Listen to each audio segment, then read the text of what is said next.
Greetings.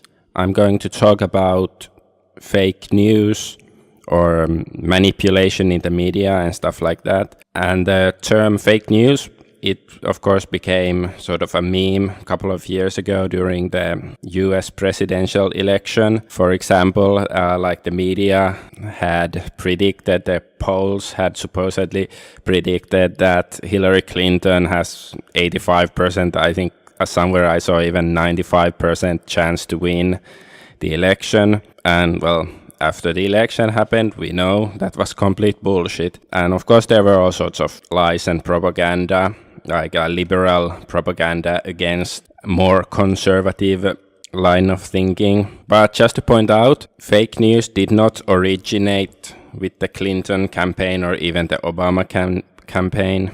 Like, this is from the 90s, from the early 90s, before the start of the Operation Desert Storm war, I believe. They took the babies out of the incubators. So if you don't know what this story is about, I suggest you look into it. Or like, this is from October 1918. The American Jewish Committee of American Jews are asking for, is it like $1 trillion to rebuild the lives of 6 million Jews that are suffering in Europe. Okay, at least they didn't say that 6 million Jews died in Europe, but well, 6 million Jews had been suffering, and this isn't the only article from like the end of the Great War that is saying similar kind of propaganda crap. So anyway, during the US election, there was of course the claims of Russian hacking or Russian bots, Russian interference in the elections and wherever. Like, even Wikipedia, that is of course always so honest and unbiased, says the Russian government interfered in the 2016 US presidential election in order to increase political instability in the United States and to damage Hillary Clinton's presidential campaign by bolstering the candidacies of Donald Trump, Bernie Sanders, and Jill Stein. So even Wikipedia is reporting that this as a fact, although I think most people who tend to have any degree of skepticism and independent thought don't buy this bullshit. And now, like in recent weeks or months, there has been this case that some guy, Sergei Skripal, was poisoned in Britain, and of course, the media blames it on Russia. And if the media says it's true, it must be true. Like, no need for a trial or anything. And then they're like expelling Russian diplomats from some European countries, and then Russia is expelling British diplomats and all that stuff, simply by the fact that they just make the claim that Russia is guilty. I'm gonna wager that is the opposite, that Russia is not guilty of this. Like, and this is just another story. Like, you know, nowadays, whenever something bad happens, you can blame Russia, and there's this, I don't know, let's say 30% of all people who believe it just because it suits their narrative, or because they are so afraid of thinking for themselves. And to point out the obvious, I don't really love Russia or Putin or anything, but at least, like, when I look at Putin and the Russian government, they're like a white nation whose government does not explicitly despise and want to harm its own people. So I cannot have but like a little bit of bias towards Putin when compared to, you know, Central European leaders who actively advocate for the genocide of their people, or at least implicitly do so.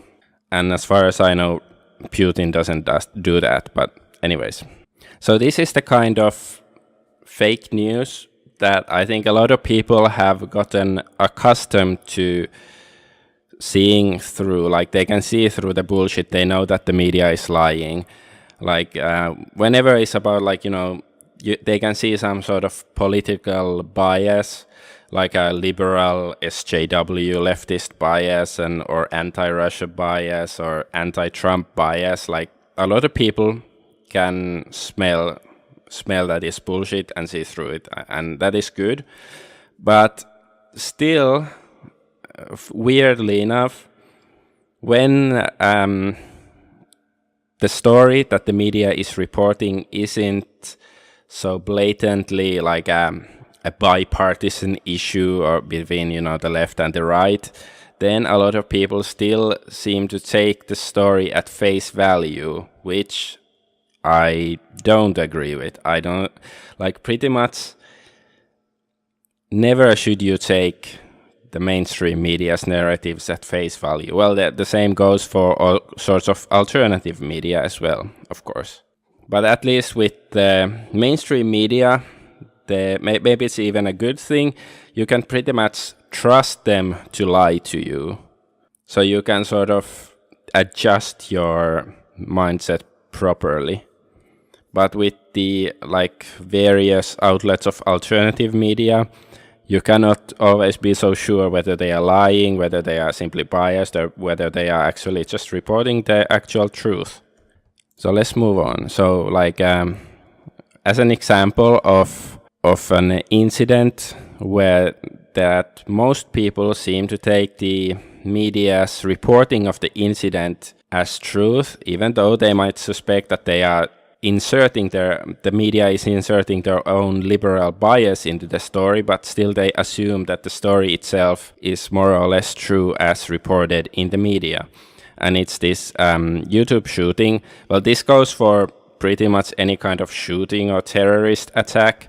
And it's of course blamed on this woman, Nasim Akdam, who is an Iranian American or something, and she had this weird YouTube channel, and then she supposedly got angry at YouTube for censoring her stuff or demonetizing her, and then she allegedly went there and shot at, was it 3 or 4 people, and then shot herself. And just, was it yesterday or today, the authorities released this video clip of when the police went to question her, maybe just a day prior, when she allegedly shot YouTube employees, and she was sleeping in her car or something.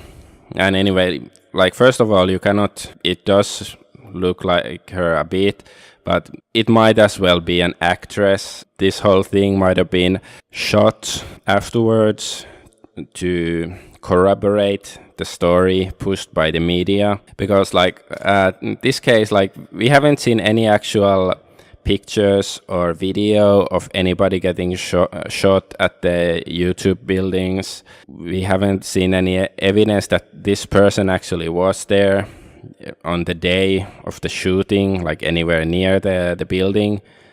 And I'm not saying that she wasn't there or that nobody got shot. That's not my point. But the point is, we have no idea what actually happened there. We only have stories saying this or that. And once again, this is just the latest example. A lot of these terrorist attacks or shootings and all of this, the story that the media pushes doesn't really add up when you look into it. It doesn't make much sense. And of course, there are a lot of people who will just say it's a false flag or it's some sort of hoax with crisis actors. I was a witness to this. I'm not a crisis actor. I'm somebody that had to witness this and live. And maybe not. But the problem with this kind of thinking is also once you come to the conclusion that, some things are actually false flags, such as 9/11. I'm pretty sure 9/11 was a false flag. And then it's easy to just assume okay, the official story doesn't make sense, so this was probably a false flag. Or, okay, they haven't shown any actual footage of dead people, so it must have been a hoax. And it's possible. And if you're just, getting triggered, oh no, they wouldn't do that. Yeah, they would. I don't know, just look at all the wars, all the lies that have pushed us into wars over the span of a century. Like, yes, they would do pretty much anything that would benefit them. Like, and by they, I mean the globalist elite, the clique of internationalists who owe no allegiance to any country. Those people, they are very psychopathic or sociopathic, and they would push any kind of lie. They would do any kind of immoral, violent acts if it benefited them and they thought they could get away with it. So yeah, once again, my point is that you should not trust these stories.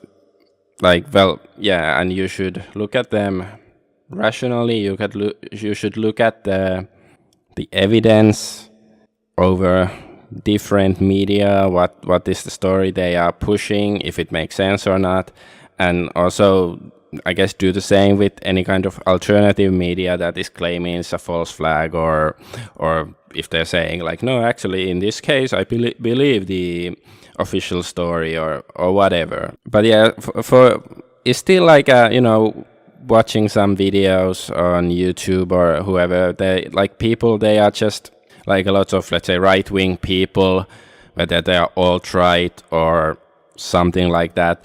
They are very skeptical of the media and the bias they have, but still they seem to believe this story at face value, that this woman actually, this alleged woman did actually go there and try to shoot those people.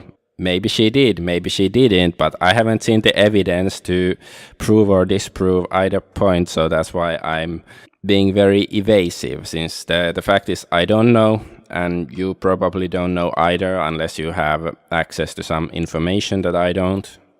And it's never wise to trust the medias and their narratives and all that. Let's take a look of this clip to see how trustworthy the mainstream media is. The sharing of biased and false news has become all too common on social media. More alarming, some media outlets publish these same fake stories without checking facts first. The sharing of biased and false news has become all too common on social media. More alarming, some media outlets publish these same fake stories without checking facts first. Unfortunately, some members of the media use their platforms to push their own personal bias and agenda to control exactly what people think. And this isn't the only instance of somebody putting together this clip of American mainstream media and how they say the exact same line. So it's clear, like, somebody on top, probably CIA or something, they have a script and they tell their reporters, read this out loud. And that's just how it goes. And I don't know, like, maybe they even like do this deliberately, like they want people to find out and then laugh when still, like a week later, you find people saying like, oh, well, it was on CNN or Fox News, it must be true. Like, no, like, although, yes, I do think there are some smaller stories in the mainstream media that they do report accurately, but you should never go with the assumption that they are reporting it accurately. Because at least when it comes to bigger stories, they are pushing some sort of propaganda agenda or who knows what. And let's move on to Syria. And there has been the quote-unquote civil war in Syria for a few years now, and the white helmets are the good guys and helping against the dictator Bashar al-Assad, and like, even this is so fucking childish. I don't know if any, like, I guess some people do buy this, but come on, this in itself tells you that it's a movie. Like, I'm not saying that there is no war in Syria, but like the side of the story that we are being given is like a movie. Because if you don't know what white helmet, but it's like white hat, it comes from like cowboy movies, Western movies. White hats were often worn by heroes and black hats by villains to symbolize the contrast in good versus evil. So these are the good guys. They are wearing white helmets, and the bad guys, well, they must have black helmets. Like, just this tells you, it's all a movie. It's a narrative they want you to believe. Like a week ago, allegedly, Assad gassed some of his own people, and now, was it yesterday or 2 days ago, US, Britain, and France, they did some airstrikes on some chemical manufacturing plants in Syria. And, well, I'll try to figure this out later, but first let's just point out this. Like, this is interesting that the Sunday Times, like the British newspaper, it actually reports that Russia accused Britain yesterday of helping to stage a suspected chemical weapons attack in Syria and warned of grave consequences if military action went ahead. So this makes me suspicious that the mainstream media actually basically platforms Russia's opinions, that basically saying this was a hoax to frame them, it was a false flag hoax, whatever you want to call it. That the mainstream media actually, like, maybe this is just damage control, like they're trying to make the dumb sheeple believe whatever, or the dumb goyim, whatever you want to call them. Like, if they hear it, they see it on RT or something saying that, you know, Russia is claiming it's a hoax, they framed Russia, and then they're like, oh, maybe they're right. So then they have to have this, you know, counter narrative that probably is gonna say, like, I have to log in to read the whole thing, so I can't, but this probably gonna say something like, well, Russia claims this, but of course they are wrong because of this and that, and well, for some reason I just side with Russia on this one, especially since, well, I side with Assad because, well, it wouldn't make any sense for him to gas those people, and where is the fucking evidence anyway? Like, if you wanna, I've heard this weird phrase that innocent until proven guilty, but of course it doesn't apply when it comes to international politics or the media. That's when, you know, all these rules of fairness and justice, you can just throw them out of the window, because, you know, the one with the loudest voice, with the most money, with the most power, they must be right, because, yeah. So anyway, about a year ago, there was another incident where Assad supposedly gassed his own people. Okay, but this all, like, all of this stuff, like, you know, the white helmets, how ridiculous the story is, and, you know, Assad just randomly gassing his own people. Maybe some people still believe it because it's such a big lie, because I think somebody said that people are more willing to believe a big lie than a small one. And I would add, especially like if it's somebody, you know, with authority, whether it's the mainstream, Western mainstream media or the US government, like, even when people don't trust the US government for some reason, or like they don't agree with the policies, such as the war on terror, but for some reason back in whenever it was 2011, when Obama supposedly caught and killed Osama bin Laden, a lot of people still believed it, even though there was no actual evidence of them doing so. They had no photos, and they mysteriously buried his body at the sea at some weird Muslim custom. And people believed it because, well, they wouldn't do that. That's literally something I heard somebody say, an academic, educated person say, which just says so much about academia. So yeah, people believe these things because the lies are so big. They cannot, like, you can, it's easy to say that, you know, somebody says like, yeah, I played the, you know, lottery yesterday and I won $100 or something. It's like, no, you're bullshitting me. But if you say I won $1 million, then okay, must be true. I don't know if it's a good example, because fuck, I don't know why these people believe this bullshit actually. Like, I guess I'm not like them.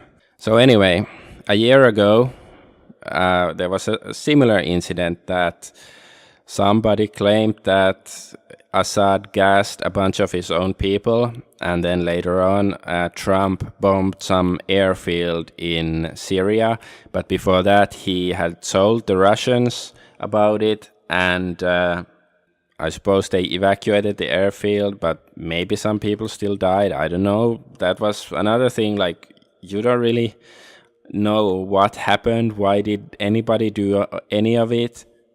And what's the war secretary, the secretary of combat, whatever you call him, Secretary of Defense James Mattis said that there is no evidence that the Syrian government used the banned nerve agent sarin against its own people, and this is from February this year, so it's referring probably, presumably, it's referring to the gassing incident last year where Assad supposedly gassed some of his own people. So this is more or less, as most people who like to think for themselves, they could see like, yeah, it's a manufactured event.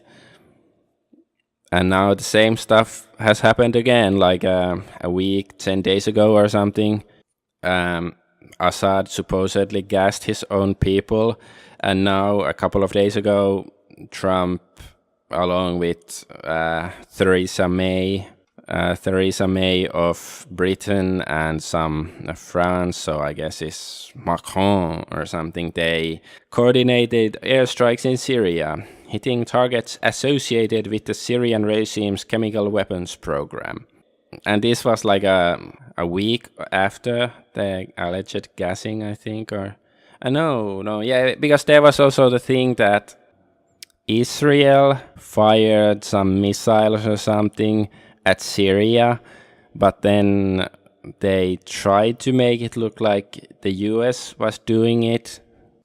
Okay, let's recap and try to figure out what happened in Syria and with the gas attacks and other attacks. So, on April 7th this year, a suspected chemical attack in the city of Douma reportedly killed at least 70 people. So that's when the alleged gas attack occurred.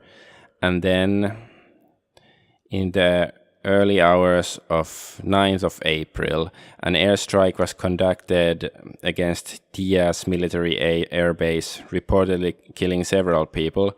The United States denied launching the airstrike, and an Israeli spokeswoman declined to comment.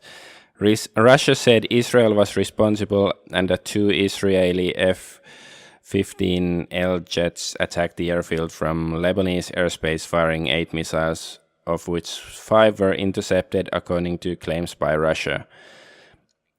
So first there was this alleged gas attack, and then the next day Israel attacks Syria, and initially there were some reports that it was the United States. There's some speculation on the internet that Israel might have been attempting to false flag America into a all-out war against Syria, but after that the Pentagon denied it, and here's some like tweets from the time breaking. US officials, the United States is not carrying out airstrikes in Syria, so the Pentagon denied it. An update: Pentagon and White House both claim the US is not attacking Syria. If true, this would mean Israel conducted the attacks, which I'm pretty sure it did, unless it was aliens or something. So there was this gas attack, and then Israel's surprise attack, and then a week later, then US, Britain, and France decide to airstrike Syria. I don't know, does this mean that there's gonna be like an all-out war against Syria now? Because, last year I sort of was afraid that might happen after Trump bombed that airfield, but it didn't. Maybe this is similar stuff, but none of it really makes any sense.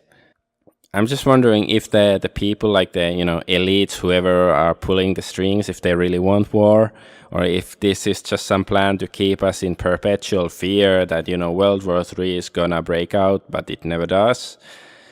Or did Trump finally decide to bomb Syria just to appease the war hawks, but he was so late, so presumably Syrians have been able to evacuate some of their most vital personnel and equipment, because it's been like a week since all of those incidents. So it sort of sounds like looking at it from Trump's perspective, there's like some computer game and you have to appease different factions. Like there's the MAGA hat wearing people who are just America fuck yeah, and you have to do some stuff to make them happy. And then there's the war hawks, and you have to do aggressive posturing and send a few missiles to Syria or Iran or wherever, or they will get angry. And then there's the Zionists, and you have to do stuff to appease them. And if you make one of those groups too angry, then he will finally turn against you, and then you lose. It sort of sounds like that. I don't know what's going on. Is this simply just a plan for greater Israel?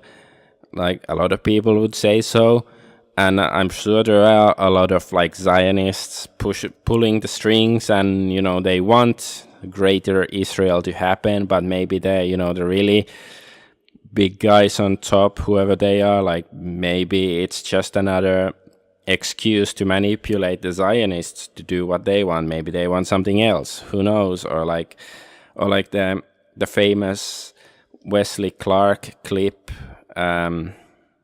this general who says that he saw this memo in 2003 or whenever, that they had 7 different countries in the Middle East, such as Iraq, Libya, Iran, Syria, whatever, they're gonna take over all these countries. And if you don't know the clip, you should go Google it, but I don't want to play it because it's been played so many times on YouTube already. So anyways, is that clip, is the memo really something that they were planning? Or now that it has been made public, they tried to change their plans? Or was Wesley Clark a useful idiot for misinformation or disinformation, or was he purposefully pushing disinformation? Certainly some of that document seems to have been true, but maybe overall it's misdirecting us. So I don't really know what is going on with this whole situation, and this is why you should be really skeptical of anything in the media, whether it's alternative or mainstream, well, especially mainstream media. How does, any of this really benefit, even Israel? Israel is the only democracy in the Middle East except, Syria or Lebanon or something. Is this really even? And, don't get me wrong, I despise Israel and anything to do with Israel, but I don't know, it sort of seems like Israel was cucked in, they make up this false claim, or, well, according to Russia, it was the British, about this chemical attack in Syria, and then Israel attacks. But, well, now it seems like Israel is happy, but still, I don't know, unless Trump and his coalition of the willing actually start a all-out war against Syria, will it really benefit even Israel? I don't know what the fuck is going on. If you do know, then please comment on this video. Tell me what is going on actually, all of this stuff, because it's sort of it's almost like, some TV show or something, that they push the narrative a little bit that way. There's a cliffhanger at the end of every episode, like, oh no, is the main character gonna die? Like, oh no, the buzzsaw is gonna impale his anus or something. But then next episode, like, he just dodges out of the way, and then I don't know, Joker captures him in the next episode. I'm like, oh no, is Joker gonna sodomize him to death? Oh, but I don't know. Like, all I really know is like, maybe this is some sort of test from God or something. Like, if I were God, I would use Syria as a test for the world. Like, if we allowed them to conquer Syria, then we'd be screwed. Like, we already allowed them to do it to Afghanistan, Iraq, Libya, bunch of different countries. And like, maybe Syria is the last test. Like, if we fail this one, we deserve judgment, whatever it is.